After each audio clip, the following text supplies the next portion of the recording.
Salam bir daha əziz müəllimələr. Yenə mən təlimçi, texnologiya təlimçisi İsmailova Gülşən qarşınızdayam. Müəllimələr, indi isə sizə zıvana ilə bağlı tamam fərqli bir məsələyə baxacağıq. Bu məsələdə zıvananın qalınlığı da bilinir, yanaqların qalınlığı da bilinir, amma detalın qalınlığı bilinmir. Deməli, biz zıvana qalınlığı ilə bağlı başqa bir videomuzda bir məsələni həll eləmişdik. Orada da detalın qalınlığı bilinirdi. Nə zıvana, nə də yanaq və yarığın qalınlığı bilinmirdi, tapmışdıq. Bu məsələ ona nisbətən daha rahatdır. Çünki burada zıvananın da qalınlığı verilibdir, yanağın da qalınlığı verilibdir. Yerdə qalır bizə detalın öz qalınlığını tapmaq. Gəlin görək bunu necə tapırıq. Deməli, müəllimələr, biz yenə də S2 bərabərdir 0,5 vurulsun, mötərizədə S0 çıxılsın A düsturuna müraciət edəcəyik. Çünki zıvananın düsturu bu cürdür. Zıvananın tapılma düsturu bu cürdür. Biz demişdik ki, S2 yanağın qalınlığıdır. Baxın, S2 yanaqdır. Yanaq. S0 bu bizdə detalın qalınlığı idi. Detal.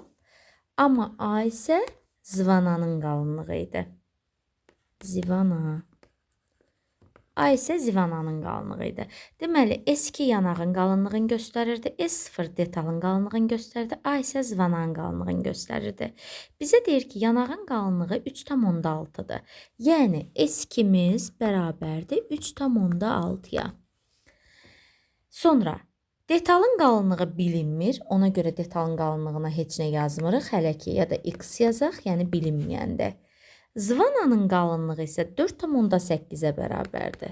4,8-ə bərabərdir. İndi düsturumuzu yerinə qoyuruq. S2, yəni yanağın qalınlığı, bizdə yanağın qalınlığı 3,6-dır.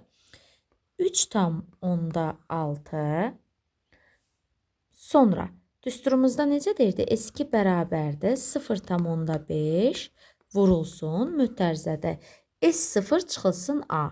S0'ımız X-dır, yəni bilinmir, elə ona görə də S0 kimi qalır. Çıxılsın, A isə bizdə zıvananın qalınlığı isə 4,8, çıxılsın 4,8-ə. Artıq tənliyimiz alındı. 3,6 bərabərdir 0,5 vurulsun, S0 çıxılsın 4,8. Gəlin indi bu düsturu həll edək.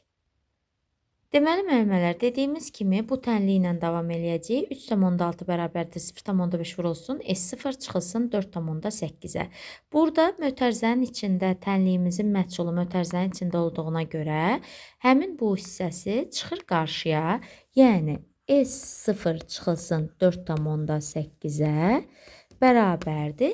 3,6-nı isə bölürük 0,5-ə. 3,6 bölünsün 0,5'ə. Bu da eləyəcək 7,2. Yəni S0 çıxılsın 4,8 bərabərdir 7,2'yə. Aha. Bunu da tapdıqdan sonra indi məhsul azalanı tapırıq. Məhsul azalanı tapmaq üçün də çıxılan üstünə fərqi gəlirdik. Biz də nə edəcəyik? S0 bərabərdir 4,8 üstə gəlinsin 7,2. 4,8 üstə gəlsin 7,2. Bu da eləyəcək S0 da bərabərdir 12'yə. Deməli, cavab 12'dir. Yəni, detalımızın qalınlığı 12 cm olub. Bu qədər əziz müəllimələr. Bəyənib rəy yazmağı unutmayın.